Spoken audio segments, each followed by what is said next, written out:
I told you can't trust him. Now Puffy done killed Tupac, man. For 27 years, one question has haunted hip-hop. Who really killed Tupac? Now 50 Cent says he has the answer, and he's pointing straight at Diddy. $1 million bounty, a so-called confession tape, and a documentary that's flipping everything we thought we knew upside down. This is the doc that shook the culture.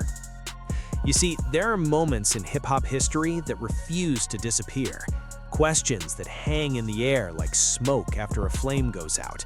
And for nearly 3 decades, no mystery has lingered heavier than this one. Who killed Tupac Shakur? Well, according to Curtis 50 Cent Jackson, the mystery is finally solved. And he's not whispering in back rooms or dancing around it in interviews. Nope, he went all in and dropped an entire Netflix documentary series. In late 2025, 50 Cent's G-Unit Film and Television released a 4-part docuseries titled Sean Combs: The Reckoning. And make no mistake, this wasn't your average true crime watch. This was strategic, detailed, and brutally direct, laying out allegations that point straight at Sean Diddy Combs. And if there's one thing about 50, he's never been shy about saying exactly what he thinks. Just listen to how he reacted after Keef D's arrest. I told you you can't trust him. Now Puffy done killed Tupac, man. What the f you doing, man? That's 50 Cent in his purest form. Provocative, confrontational, and relentless in his hunt for what he believes is the truth. But before we get into what 50 is actually claiming, we need to step back and look at the context, because this isn't some random accusation tossed online. This is the result of decades of rumors, years of industry tension, and it's all dropping at a time when Diddy is already facing federal trafficking and racketeering charges. Timing matters, and this timing is loud. Episode 2 of the documentary focuses heavily on Tupac's murder, and the central allegation is explosive. According to the series, Diddy allegedly offered $1 million to have both Tupac Shakur and Suge Knight eliminated.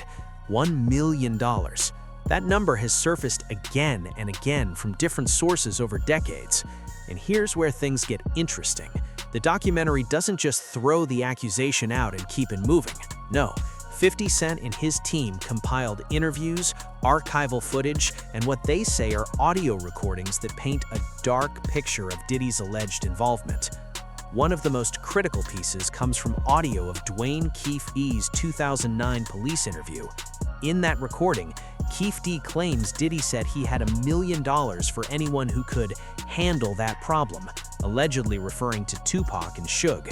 The doc claims the money moved through an intermediary, Eric Von Zip, a Harlem drug dealer, before allegedly reaching the Crips.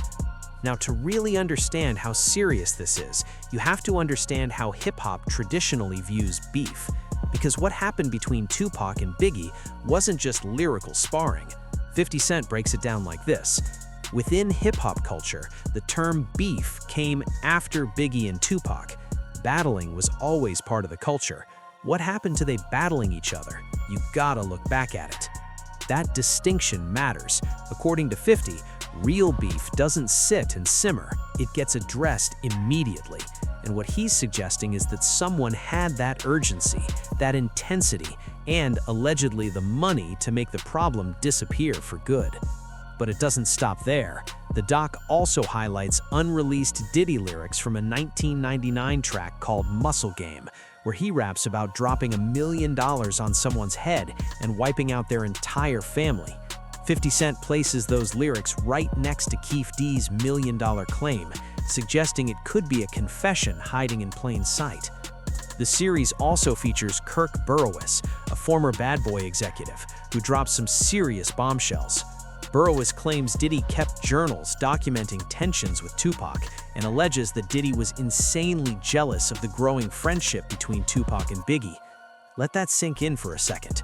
The jealousy angle changes everything, because if Burrowes is telling the truth, this wasn't just business, and it wasn't only East Coast versus West Coast. This was personal.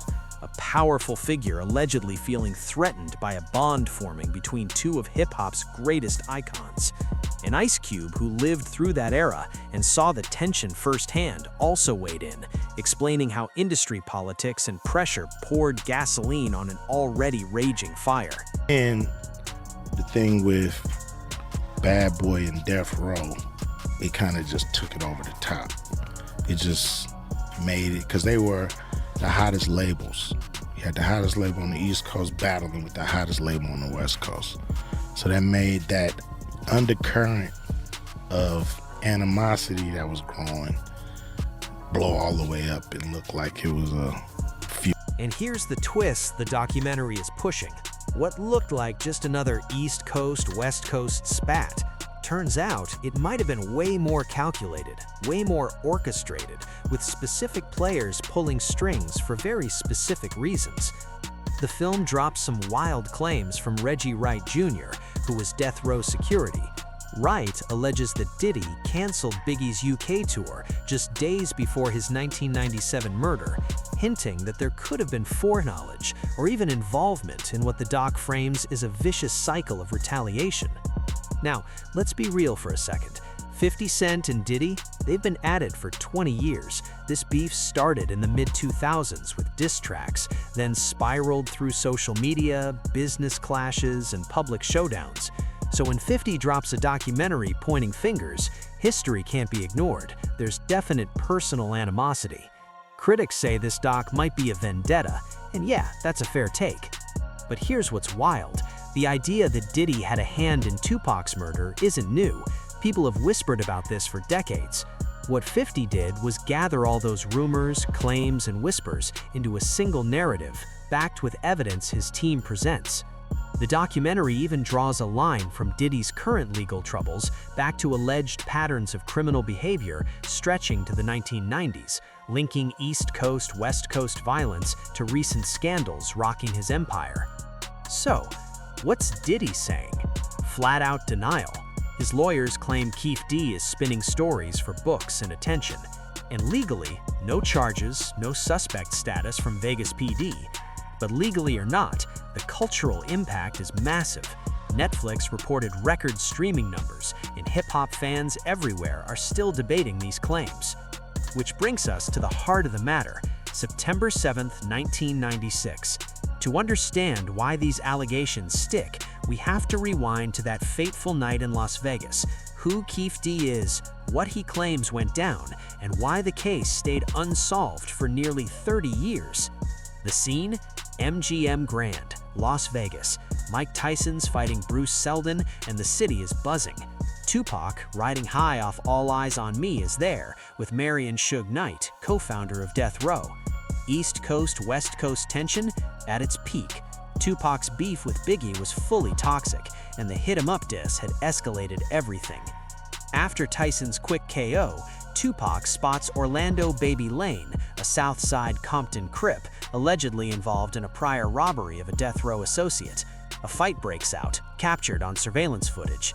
Enter Keith D, Dwayne Keith Davis, Anderson's uncle and a high-ranking Crip.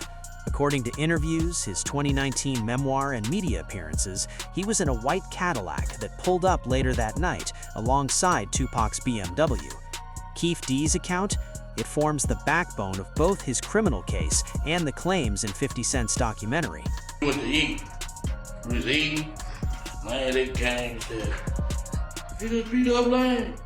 We was in a hotel, yeah, at the MGM at a restaurant. There was a few New Yorkers though, who were with us.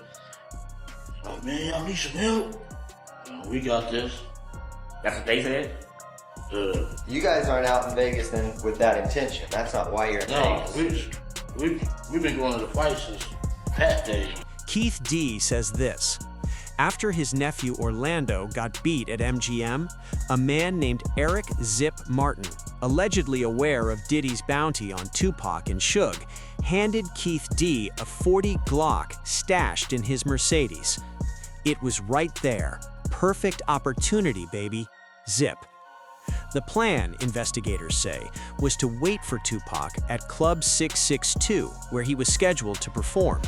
Keith D., Orlando, and other gang members rolled in 2 vehicles, parked, and waited, but Tupac and Suge never showed. They hung around 15-20 minutes before leaving to grab liquor, and that's when fate stepped in the most tragic way possible. Screaming out his name, Tupac, Tupac. She's like, there's Suge. And then he was like, come on, come go with me.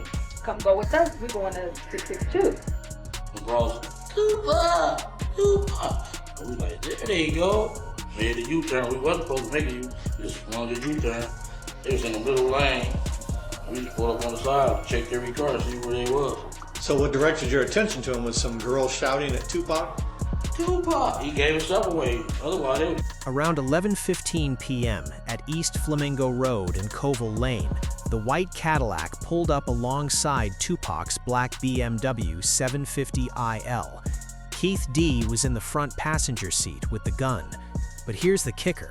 The Cadillac rolled up on the wrong side. Keith D. was on the left, not in position to fire across the driver's face. He gave it to Dre, and Dre was like, no. And Lane's like, give it, pop it. Orlando Anderson, who's in the right rear passenger, reaches forward and says, give me that motherfucker.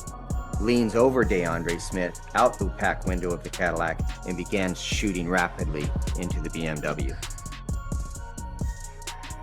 So Orlando shot across Dre? He leaned over and the window, down the window, popped. Tupac was shot 4 times, twice in the chest, once in the arm, and once in the thigh. Suge Knight caught some bullet fragments but walked away with minor injuries. Tupac was rushed to University Medical Center, underwent surgery, and was placed on life support.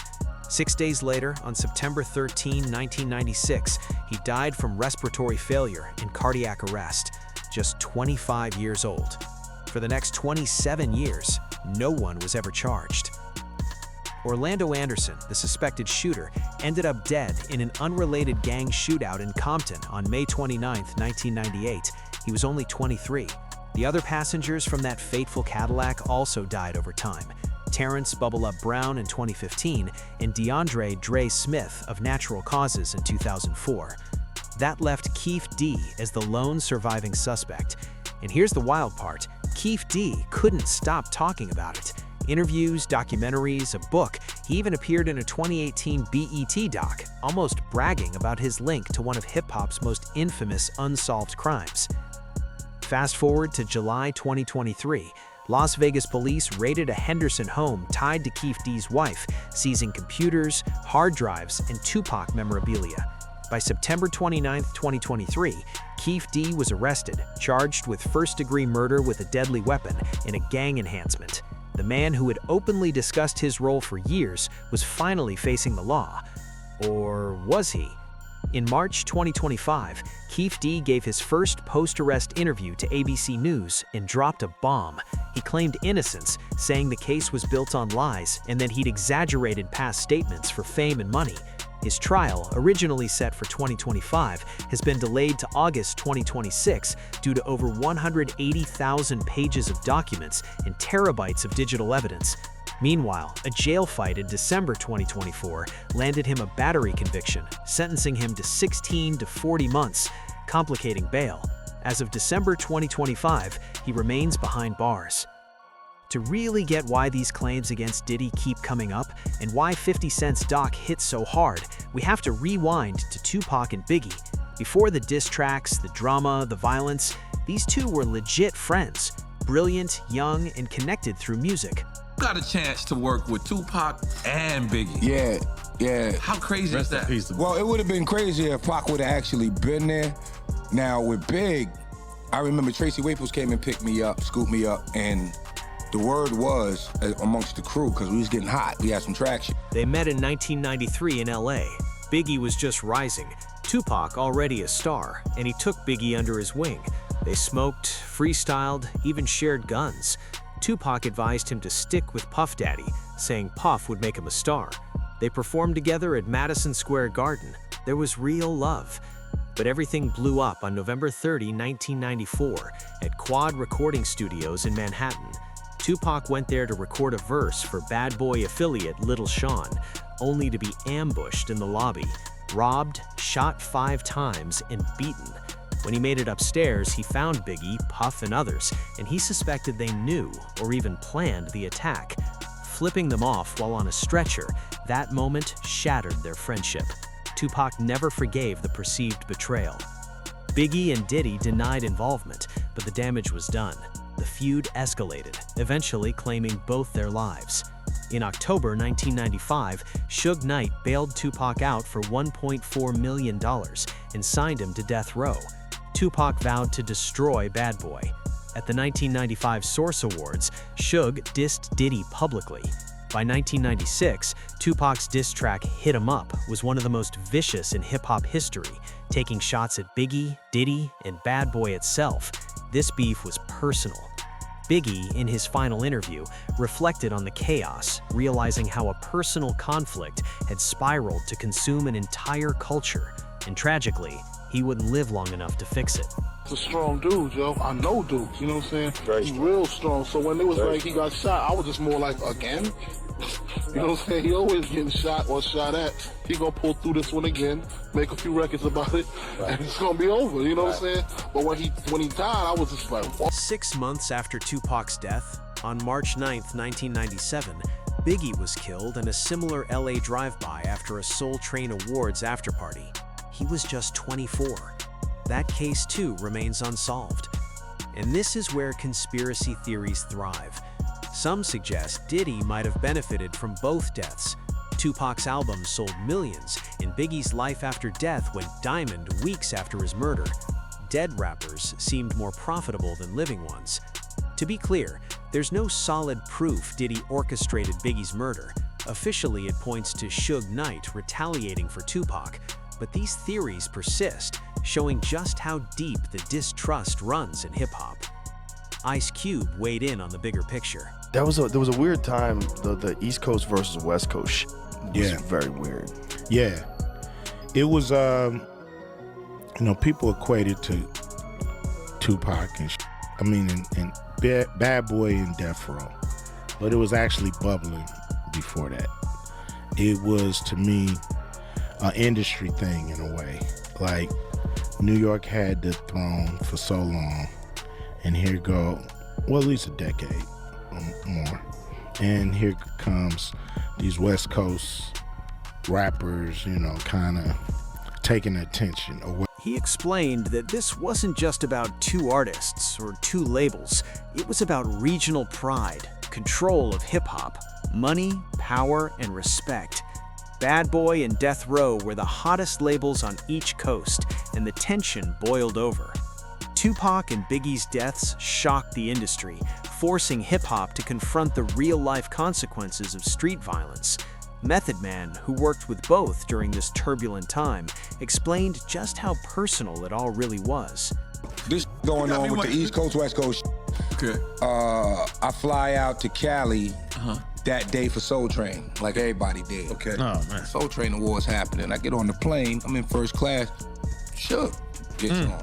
He leaving from New York. That's wild. And I'm like, well, wow, that's interesting, Suge, you and Suge in first class? Yes. From New York to LA. Method Man described being at a party where both Diddy and Tupac were present, and the realization that hit him. And, it didn't hit me, like, because, we got a force field. We got a force field around us, but I'm by myself. It didn't hit me while I'm in the club, in the House of Blues, till I saw Puff. Right. And this ain't a slight against Puff, but it was like, I see Puffy. Right. And I see Puffy with like 6 bodyguards. Then it hit me. And what Tupac told him at that same event is perhaps most revealing of all. Basically, he was saying, if there's anybody we were on the East Coast, it'd be Wu-Tang. Right. You know what I mean? This is letting us know, and anybody that was in the know that it wasn't an East Coast, West Coast thing. It was Bad Boy, Death Row. According to Method Man, the feud was never about coasts. It was Bad Boy versus Death Row, pure and simple. Where does this leave us now? Late 2025, 50 Cent's doc streaming, Keef D awaiting trial. In 2024, Tupac's family sued Diddy over the alleged $1 million bounty. Prosecutors may even use audio from the documentary. But here's the truth. Diddy has never been charged. No wire transfers, no direct proof. Just Keef D's changing stories. 50 Cent's doc is personal, part grudge, part history, but it's reignited the conversation. Keefe D's August 2026 trial could finally bring answers, or only deepen the mystery. One thing's clear, Tupac and Biggie's murders still haunt hip-hop. Two legends gone before 30, their legacies forever tied to violence, betrayal, and conspiracy. Fans are left wondering what could have been, while documentaries, trials, and speculation keep the story alive. The East Coast-West Coast feud didn't end with peace, it ended in death. Almost 30 years later, we're still chasing the truth. Thank you for watching. Click on the videos on your screen for more deep dives into hip-hop's wildest stories.